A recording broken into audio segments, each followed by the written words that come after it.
Bonjour, c'est Didier de changementpositif.fr, le site de la crise de la quarantaine pour vivre la vie qui vous ressemble. Un jeune quadragénaire me parlait récemment de son ancien responsable de production dont il dépendait hiérarchiquement. Ce responsable le mettait dans des situations intenables. Mais il le saluait toujours avec courtoisie en public et lui montrait une pseudo-compassion. En effet, mettre un collaborateur dans une situation complexe et ensuite lui dire en public qu'il a l'air fatigué et devrait se préserver, c'est particulièrement vicieux. Et c'est cela qui fait souffrir. Il n'y a que deux personnes qui comprennent ce qui se joue vraiment, le tyran et le tyrannisé. Car l'enjeu, c'est la tyrannie de l'un sur l'autre. Et oui, il y a des personnes qui savent appuyer là où ça fait mal. Vous avez peut-être rencontré ce genre de personnes. Elles savent quels mots, quels comportements et surtout quelles attitudes employer pour que ça vous fasse mal. Elles ont une forme d'aptitude navrante, celle de savoir comment vous impacter négativement et comment engranger de la souffrance. Elles appuient là où ça fait mal. Elles ont compris ce qui vous fait souffrir ou pourrait vous faire souffrir et elles activent en vous des mécanismes de la souffrance. On ne croise pas ce genre de personnes, on vit avec. Dans le travail, dans le cercle des proches, au sens large, et même au sein du couple.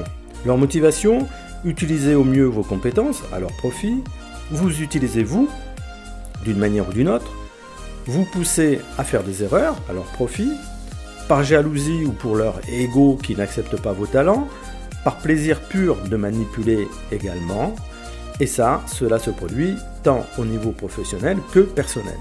C'est ainsi, il y en a plus que l'on croit.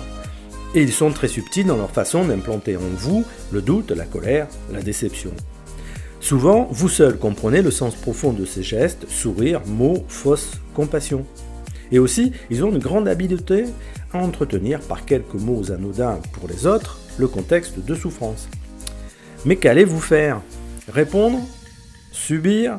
Dans les deux cas, ces réponses signifient que vous devez entrer dans le jeu malsain de l'autre. Et là, soit vous perdrez, soit vous perdrez. La solution, c'est d'évoluer vous. De cette façon, vous serez moins impactable, si je puis dire. Et si vous le pouvez, prenez le plus de distance possible. C'est une nécessité pour ne plus subir ces atteintes. Même si vous évoluez vers la meilleure version de vous-même, il faut vous protéger et la distance est utile. D'ailleurs, la personne qui m'inspire ce sujet a démissionné, défini une autre façon de vivre qui lui permet de profiter de la vie et de ses proches, et elle a créé une entreprise qui marche bien dans un domaine auquel elle pensait depuis longtemps. Au-delà de la distance, il y a bien sûr la distanciation, celle obtenue par le fait de prendre du recul, de relativiser et de vivre une vie plus épanouie. Ainsi, vous vivez pour le meilleur de la vie, alors que les manipulateurs sont toujours prisonniers de leur mode de pensée limitant et affligeant. Vous avez toute la puissance de votre vie à laisser s'épanouir. Mais les vraies questions sont: pourquoi est-ce que ça marche si bien sur vous?